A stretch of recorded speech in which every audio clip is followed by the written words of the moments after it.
آج ہم ایک ایسے موضوع کی گہرائی میں جا رہے ہیں جو بہت سے لوگوں کی روزمرہ زندگی اور روحانیت سے جڑا ہوا ہے۔ جی۔ ہم بات کریں گے اسلام میں وظائف کے تصور پر، اور یہ جو ہماری بات چیت ہے یہ ان نوٹس اور اقتباسات پر مبنی ہے جو اسلام میں وظائف کے بنیادی اصول کے عنوان سے ہمیں ملے ہیں۔ صحیح۔ ہمارا مقصد یہ ہے کہ ان مواد کی روشنی میں وظائف کا جو بنیادی ڈھانچہ ہے، ان کی اہمیت اور ان سے جڑے اصول و ضوابط ان کو سمجھا جائے تاکہ اس عمل کی اصل روح واضح ہو۔ بالکل، یہ ایک نہایت اہم موضوع ہے۔ وظائف کا عمل جو ہے نا، وہ دراصل اللہ تعالیٰ سے تعلق کو مضبوط کرنے کا، اس کی یاد میں دل کو لگانے کا اور زندگی کی مشکلات میں یا ضروریات میں براہ راست اسی کی طرف رجوع کرنے کا ایک بڑا خوبصورت ذریعہ ہے۔ یہ صرف کچھ الفاظ دہرا دینا نہیں ہے، اس کے پیچھے ایک پورا آپ کہہ لیں نظام فکر ہے، اصول ہے جنہیں سمجھنا ضروری ہے۔ آج ہم کوشش کریں گے کہ یہ جو مواد ہے ہمارے پاس، اس کی بنیاد پر ان بنیادی اصولوں اور طریقوں پر بات کریں جو وظائف کو شریعت کے دائرے میں رکھتے ہوئے مؤثر بناتے ہیں۔ بہت خوب، تو چلیں سب سے پہلے یہیں سے شروع کرتے ہیں کہ یہ جو نوٹس ہمارے پاس ہیں ان کے مطابق وظیفہ، اس کا اصل مطلب کیا ہے؟ یہ لفظ کیا معنی رکھتا ہے؟ دیکھیں، یہ جو مواد ہمیں ملا ہے اس کے مطابق وظیفہ کا مطلب ہے کوئی ایسا ذکر یا دعا یا عمل جو مسنون ہو، یعنی سنت نبوی صلی اللہ علیہ وآلہ وسلم سے ثابت ہو یا کم از کم شریعت کے اصولوں کے تحت منظور شدہ ہو۔ اچھا۔ اور اسے خاص ترتیب سے یا تسلسل سے باقاعدگی سے کیا جائے۔ اب اس کا مقصد کیا ہے؟ وہ ہے اللہ کی رضا، اس کی خوشنودی حاصل کرنا، اس کی رحمت مانگنا، برکت طلب کرنا، مشکلات سے نجات پانا، قلبی سکون کے لیے، رزق میں اضافے کے لیے اللہ سے مدد مانگنا۔ تو خلاصہ یہ ہے کہ وظیفے کا مرکز اللہ کی یاد ہے، اس کی حمد و ثنا اور اپنی ضرورتوں کے لیے صرف اسی سے مانگنا ہے۔ صرف اسی سے؟ جی، یہ کوئی خود سے بنائی ہوئی چیز نہیں، اس کی جڑیں شریعت میں ہونی چاہیے۔ یہ بات بہت اہم ہے کہ بنیاد شریعت میں ہو، یعنی یہ کوئی ذاتی ایجاد نہیں یا کوئی تجربہ نہیں، بلکہ ایک مستند طریقہ ہے۔ اچھا، تو کیا اس عمل کو کرنے کے کچھ خاص اصول بھی ہیں؟ کوئی ضابطے جن کا خیال رکھنا ضروری ہے؟ کیا ان اصولوں کے بغیر وظیفہ نامکمل رہ جاتا ہے یا بے اثر؟ جی ہاں، یہ جو معلومات ہمیں ملی ہیں وہ اس بارے میں بہت واضح ہیں۔ وظیفے کی قبولیت کے لیے، اس کی تاثیر کے لیے اور اسے شریعت کے دائرے میں رکھنے کے لیے کچھ بنیادی اصول ہیں جن پر عمل کرنا، آپ سمجھیں، بہت ضروری ہے۔ اچھا۔ ان نوٹس کی روشنی میں 3 بہت اہم اصول سامنے آتے ہیں۔ جی۔ پہلا اصول ہے مقصد کا تعین، یعنی وظیفہ کرنے کا بنیادی سب سے پہلا مقصد صرف اور صرف اللہ کی یاد اور اس کی مدد مانگنا ہونا چاہیے۔ نیت یہ ہو کہ میں یہ عمل اللہ کو راضی کرنے، اس کا قرب پانے، اس کی عظمت کا اعتراف کرنے کے لیے کر رہا ہوں۔ ٹھیک۔ اگر اس کے نتیجے میں کوئی دنیاوی فائدہ ہو جائے، جیسے رزق بڑھ گیا یا بیماری سے شفا مل گئی، تو وہ اللہ کا فضل ہے، کرم ہے، لیکن اصل وجہ دنیاوی غرض نہ ہو۔ اگر نیت ہی خالص نہیں تو عمل کی روحانی حیثیت وہ نہیں رہتی۔ بالکل، نیت کا خالص ہونا۔ جی۔ دوسرا اور شاید سب سے زیادہ اہم اصول وہ ہے شریعت سے مطابقت۔ وظیفہ صرف وہی ٹھیک مانا جائے گا، وہی قابل عمل ہوگا جو قرآن سے یا مستند حدیث سے ثابت ہو۔ صحیح۔ یا کم از کم ایسا ہو جو شریعت کے کسی بنیادی اصول سے ٹکراتا نہ ہو۔ اس کا مطلب یہ ہوا کہ خود سے بنائے ہوئے من گھڑنت سنی سنائی باتوں پر مبنی وظیفے یا ایسے وظیفے جن میں غیر شرعی الفاظ ہوں، طریقے ہوں، اچھا، ان کی اسلام میں کوئی گنجائش نہیں۔ یہ اصول یقینی بناتا ہے کہ بندہ اللہ سے مدد مانگتے ہوئے بھی شریعت کی حد سے باہر نہ جائے اور کسی قسم کی بدعت یا گمراہی میں نہ پڑے۔ یہ بہت اہم نکتہ ہے۔ اور تیسرا بنیادی اصول ہے نیت کی پاکیزگی۔ یہ پہلے اصول سے بہت ملتا جلتا ہے۔ مشہور حدیث ہے نا، اعمال کا دار و مدار نیتوں پر ہے۔ جی بالکل۔ تو وظیفہ خالص اللہ کی رضا کے لیے ہو، اس میں دکھلاوا نہ ہو، ریاکاری نہ ہو، شرک کا ذرا سا بھی شائبہ نہ ہو، اور نہ ہی کسی ناجائز مقصد کے لیے وظیفہ کیا جا سکتا ہے، مثلاً کسی کو نقصان پہنچانے کی نیت سے یا کوئی جادو ٹونے کے لیے۔ اللہ نہ کرے۔ ایسی نیت سے کیا گیا عمل تو بیکار ہے ہی، بلکہ گناہ بھی ہو سکتا ہے۔ نیت اصل میں وظیفے کی روح ہے، وہی اسے ایک بے جان رسم بننے سے بچاتی ہے۔ یہ تینوں اصول، خالص مقصد، شریعت سے مطابقت اور پاکیزہ نیت، یہ تو واقعی وظیفے کی بنیاد ہیں۔ یہ اسے توہم پرستی سے یا صرف ایک رسم سے نکال کر ایک بامانی عبادت اور اللہ سے تعلق کا ذریعہ بناتے ہیں۔ یہ جو شریعت سے مطابقت والی بات ہے نا، جی، اس کا مطلب تو یہ ہوا کہ ہمیں بہت محتاط رہنا چاہیے کہ ہم کون سا وظیفہ کر رہے ہیں اور اس کا وہ ماخذ کیا ہے، کہاں سے آیا ہے۔ بالکل درست۔ یہ اصول اصل میں ہمیں تحقیق اور احتیاط کی طرف لاتا ہے۔ معاشرے میں بہت سے وظائف ایسے ہی چلتے آتے ہیں، نسل در نسل، یا کسی سے سن لیے۔ ہاں، ایسا ہوتا ہے۔ شریعت سے مطابقت کا تقاضا یہی ہے کہ ہم کسی بھی وظیفے کو اپنانے سے پہلے جاننے کی کوشش کریں کہ کیا یہ قرآن و سنت سے ثابت ہے بھی یا نہیں۔ یہ ہمیں غیر مستند اور کبھی کبھی تو گمراہ کن طریقوں سے بھی بچاتا ہے، صحیح۔ اور یہ اس بات کو بھی یقینی بناتا ہے کہ ہم اللہ سے مدد مانگنے کے لیے وہی طریقے اپنائیں جو اس نے خود سکھائے ہیں یا اس کے رسول صلی اللہ علیہ وسلم نے بتائے ہیں۔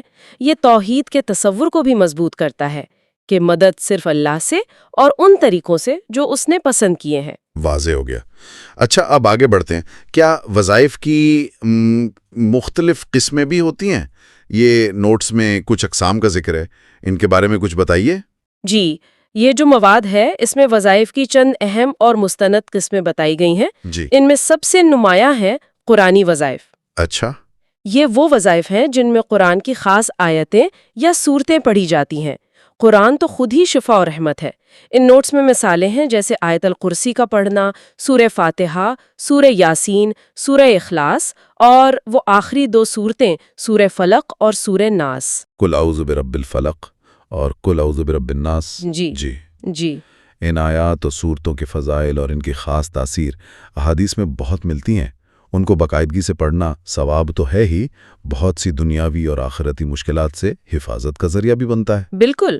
دوسری قسم ہے اسماء الحسنہ کا وظیفہ، یعنی اللہ تعالیٰ کے جو خوبصورت صفاتی نام ہیں ان کا ذکر کرنا۔ اچھا، اللہ کے نام۔ جی، قرآن و حدیث میں اللہ کے بہت سے نام آئے ہیں جنہیں اسماء الحسنہ کہتے ہیں۔ ہر نام اللہ کی ایک خاص صفت کو ظاہر کرتا ہے، جیسے یا رحمان کہنا مطلب اے سب سے بڑھ کر رحم کرنے والے، یا رزاق اے رزق دینے والے، یا شافی۔ ہاں، یا شافی اے شفا دینے والے۔ ان ناموں کا ورد کرنا، ان ناموں کے ذریعے بندہ اللہ کی اس خاص صفت کا واسطہ دے کر دعا کرتا ہے، اور ان ناموں کے ذکر میں خاص برکات اور تاثیر بتائی جاتی ہے۔ اور تیسری قسم ہے دعاؤں کا وظیفہ۔ اس میں وہ خاص دعائیں آتی ہیں جو نبی کریم صلی اللہ علیہ وسلم سے منقول ہیں، یعنی مسنون دعائیں، جو حدیثوں میں ملتی ہیں۔ ہاں جی، جو احادیث کے ذخیرے میں ہمیں ملتی ہیں۔ مثال کے طور پر حسبنا اللہ و نعم الوکیل، اللہ ہمارے لیے کافی ہے اور وہ بہترین کارساز ہے۔ بہت خوبصورت دعا ہے۔ جی، یہ دعا حضرت ابراہیم علیہ السلام نے بھی پڑھی تھی جب انہیں آگ میں ڈالا جا رہا تھا۔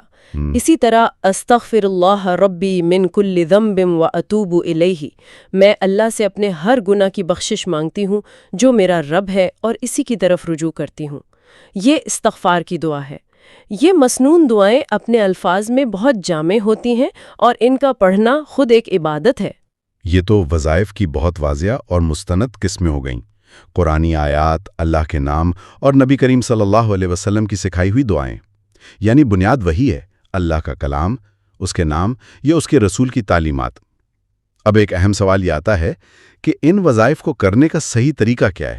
کیا ان کے لیے کچھ آداب ہیں جن کا خیال رکھنے سے تاثیر بڑھ جاتی ہے یا قبولیت کا امکان زیادہ ہوتا ہے؟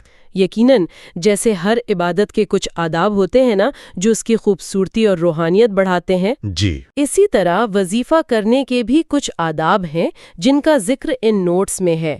ان کا خیال رکھنا وظیفے کو صرف الفاظ دہرانے سے اوپر اٹھا کر ایک حقیقی روحانی تجربہ بنا سکتا ہے۔ اچھا، کیا ہیں وہ آداب؟ پہلا ادب تو وہی ہے جس کا ذکر اصولوں میں بھی آیا، نیت کا واضح اور خالص ہونا۔ عمل شروع کرنے سے پہلے دل میں یہ ارادہ پکا کرنا کہ یہ سب صرف اللہ کی رضا کے لیے ہے۔ ٹھیک۔ دوسرا اہم ادب ہے طہارت، یعنی پاکیزگی کا خیال۔ بہتر یہی ہے کہ وظیفہ باوضو حالت میں کیا جائے۔ اگر ممکن ہو تو پاک صاف جگہ پر قبلہ رخ ہو کر بیٹھا جائے تو اور بھی اچھا ہے۔ یہ ظاہری پاکیزگی اور اہتمام اندر کی کیفیت پر بھی اثر ڈالتا ہے اور توجہ جمانے میں مدد دیتا ہے۔ صحیح، وضو اور پاک جگہ۔ تیسرا ادب ہے وقت اور تعداد کا اہتمام۔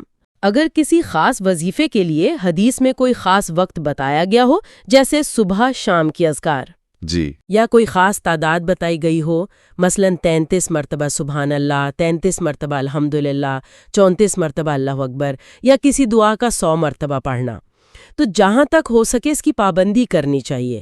اس پابندی میں بھی حکمت ہوتی ہے، لیکن اگر کسی وظیفے کے لیے کوئی خاص وقت یا تعداد نہیں بتائی گئی تو اسے اپنی سہولت سے کسی بھی وقت کر سکتے ہیں، البتہ مستقل مزاجی سے کرنا زیادہ فائدہ مند ہے۔ یعنی روزانہ کرنا بہتر ہے۔ جی، استقامت۔ اور چوتھا اور شاید سب سے بنیادی اور اہم ترین ادب یہ ہے کہ وظیفہ پورے ایمان، یقین اور توکل کے ساتھ پڑھا جائے۔ اسے صرف ایک تجربے کے طور پر نہیں کرنا کہ چلو کر کے دیکھتے ہیں شاید کچھ ہو جائے، ہاں، یہ بہت اہم ہے۔ بلکہ دل میں یہ پکا یقین ہو کہ میں جس رب سے مانگ رہا ہوں یا مانگ رہی ہوں وہ ہر چیز پر قادر ہے، وہ میری پکار سن رہا ہے اور وہی میری مدد کرنے والا ہے۔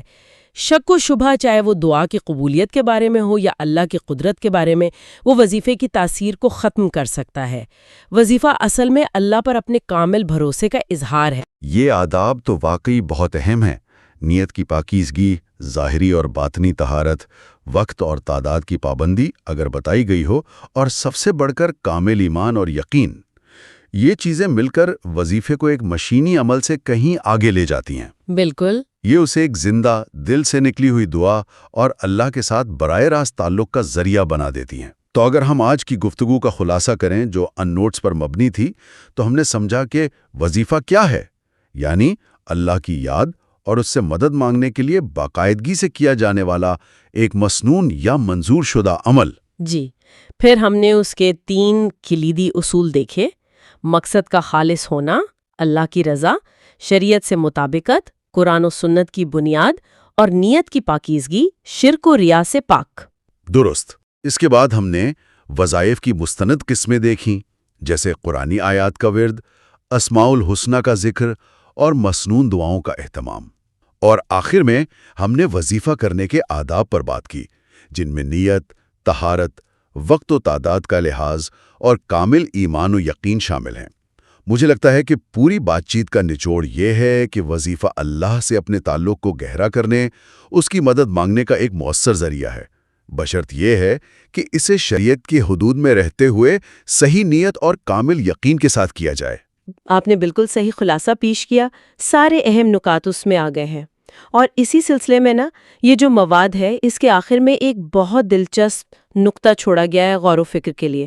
وہ ایک سوال کی طرح ہے: کیا آپ چاہتے ہیں کہ میں سب سے زیادہ پڑھے جانے والے 10 مسنون وظیفوں کی لسٹ حدیث کے حوالے کے ساتھ بتاؤں، یا کسی خاص مقصد کے لیے وظیفہ بتاؤں، جیسے روزی، شفا، حفاظت؟ اچھا، یہ سوال بھی تھا نوٹس میں؟ جی، یہ سوال صرف معلومات نہیں مانگ رہا، بلکہ یہ ہمیں ان اصولوں کے عملی اطلاق کی طرف لے جاتا ہے جن پر ہم نے ابھی بات کی۔ یعنی جب ہم نے وظیفے کی حقیقت، اس کے اصول، قسمیں اور آداب سمجھ لیے، تو اگلا قدم کیا ہو؟ کیا ہمیں عام طور پر جو زیادہ پڑھے جانے والے جامع فضائل والے مسنون وظائف ہیں ان پر زیادہ توجہ دینی چاہیے جن کا فائدہ ہر طرح کا ہو، یا پھر ہمیں اپنی خاص ضرورتوں جیسے روزی میں تنگی کا مسئلہ ہے، یا کسی بیماری سے شفا چاہیے، یا دشمنوں سے، حادثات سے حفاظت کی ضرورت ہے، ان کو سامنے رکھ کر مستند ذرائع سے رہنمائی لے کر ان مقاصد کے لیے خاص وظائف کا اہتمام کرنا چاہیے؟ یہ تو بہت عملی سوال ہے۔ بالکل۔ یہ سوال دراصل اس بات پر غور کرنے کی دعوت دیتا ہے کہ ہم اپنی عملی زندگی میں جو مختلف مسائل اور ضرورتیں پیش آتی ہیں، ان کے لیے وظائف کے ذریعے اللہ تعالیٰ سے کس طرح مؤثر، مستند اور شریعت کے مطابق مدد مانگ سکتے ہیں۔ یہ ہمیں سوچنے پر مجبور کرتا ہے کہ علم حاصل کرنے کے بعد اس کا استعمال کیسے کریں اور کس طرح اپنی انفرادی صورتحال کے مطابق صحیح رہنمائی حاصل کریں، تاکہ وظائف کا عمل ہمارے لیے واقعی روحانی ترقی اور اللہ سے قربت کا ذریعہ بنے۔ یہ ایک اہم پہلو ہے جس پر مزید سوچا جا سکتا ہے۔ یقیناً یہ ایک بہت اہم نقطہ ہے کہ ان اصولوں کو اپنی زندگی میں کیسے عملی جامہ پہنایا جائے۔